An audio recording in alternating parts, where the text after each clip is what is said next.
comes to us from Ohio. She loves to share lots of stories with listeners of all ages and delights in telling all kinds of stories as well, including the trickster tale, stories from other cultures, including the jack tale, stories with her puppet friends, and more. Her first book, Lots of Tales, Stories That Grow with Your Children, will be available in October. Currently, you can hear Teri every Tuesday at 10:30 a.m. Eastern Daylight Time on Facebook Live.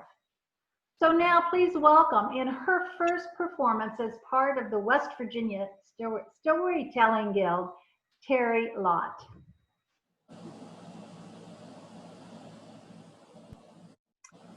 Thank you, Joanne.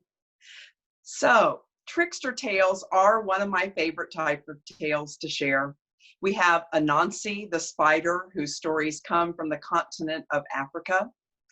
There are Reynard, or Reynard, whichever way you'd like to pronounce it, stories from France. He's a fox. There are the stories that come from all over the world about hare or rabbit or Brer Rabbit, another trickster. And from our own southwestern part of our country, coyote stories. Then there are the Timothy stories from Ohio. Oh, you say you've never heard of those? Well, I can understand why, because Timothy is actually my younger brother. So I'm going to share a short tale about my brother, the trickster. It was a hot summer day in Ohio, which means it's also humid. And we were doing one of the few things that a 9-year-old girl and a 6-year-old boy would do together. And that is, we were on a blanket in the yard and we were building things with Legos. Now, being the oldest, I was very concerned about my brother's dehydration. And so I suggested that I go into the house and get a beverage. As I got up from the blanket, my brother looked at me and he said, Kool-Aid. I said, oh, I like that idea. So I went into the house and I asked Mom if we could have some Kool-Aid. Back then, you always asked permission. You didn't just help yourself. She said Kool-Aid would be fine, but there was none made. So I would have to make it. I loved this because I would get to choose the flavor. I chose cherry. Now, this is back when Kool-Aid came in packets about this big, and it was all unsweetened, so you had to add your own sugar.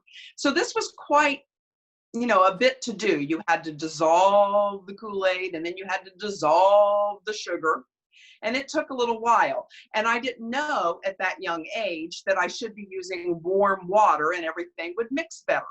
I was using cold water. Well, at any rate, the Kool-Aid got made. I poured it over 2 glasses of ice, took them out. My brother and I both took a big drink and laughed at each other's strawberry mustaches. And then my brother pointed down at the blanket and he said, look what I made. It was wonderful. And of course, being the encouraging sister I was, I told him so. Wow, that is a wonderful house you built while I was inside. And it was. It had windows and a little door and even a peak on the roof. It wasn't the flat roof. And he said, there's a surprise inside. I said, really? And I started to look down into that little doorway. He said, no, take the roof off. You'll see it better that way. Well, of course, I wanted the full effect. And so I went to take off the roof. I had to yank it a little bit. And suddenly there were thousands of legs all over my arms and chest and neck and starting to get onto my face. I started screaming, ah, get them off of me, get them off of me. My mother ran out of the house. She saw what the situation was. She started brushing them off. And she said, they're Granddaddy Longlegs. They do not bite. And I'm like, I don't care. Get them off of me. And that is how my younger brother, Timothy the trickster, gave me my fear of spiders. Now I'm going to share a tale that you're probably a little more familiar with. And this is a coyote story.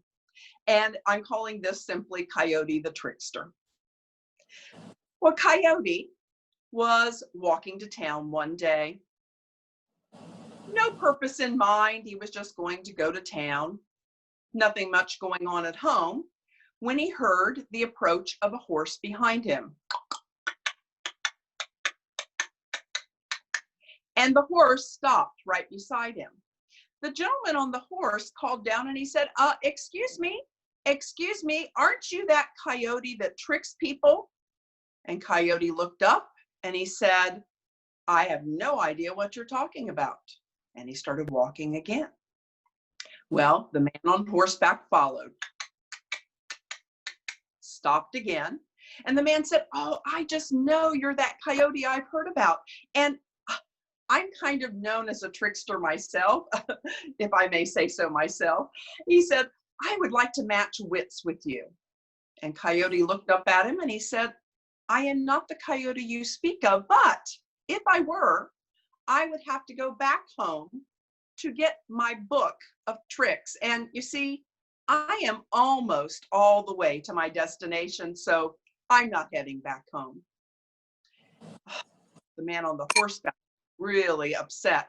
And he said, but how about if I lend you my horse? And Coyote looked up at him and he said, well, that would work, but I'm still not saying that I am the coyote you speak of. And the man on the horse climbed down. Now, when he dismounted, he was on the opposite side of the horse from Coyote. Coyote picked up a stick and he walked toward the horse and he started to mount the horse, but he took that stick and he poked that horse in its rear quarters. The horse didn't care for that, of course. And Coyote said, it's not going to work. Your horse won't let me get on him. And the man said, I don't understand this. She's such a gentle mare. She lets all of my friends ride all of the time.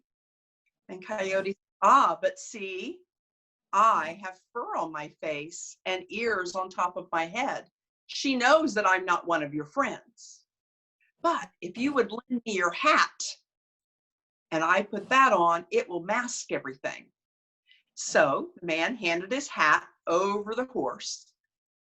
Coyote put on his hat, mounted the horse, but again, before he got all the way on the horse, poked the horse again in its rear quarters. Coyote said, my goodness, you have an intelligent animal here. The hat is hiding my face and ears, but she sees the fur on my arms and my neck. If you give me your shirt, I'm sure she'll let me get on. And the man said, okay. He was so anxious to match wits with this coyote. So he unbuttoned his shirt and flung it over the horse, and Coyote put the shirt on and got onto the horse. Except he didn't get all the way on because he poked the horse again in its hind quarter. And Coyote said, I said your animal was intelligent. She is super intelligent. She sees the fur on my legs. If you just give me your trousers, everything will be fine. And the man said, but my trousers? Now, before we go any further, this is a G-rated story.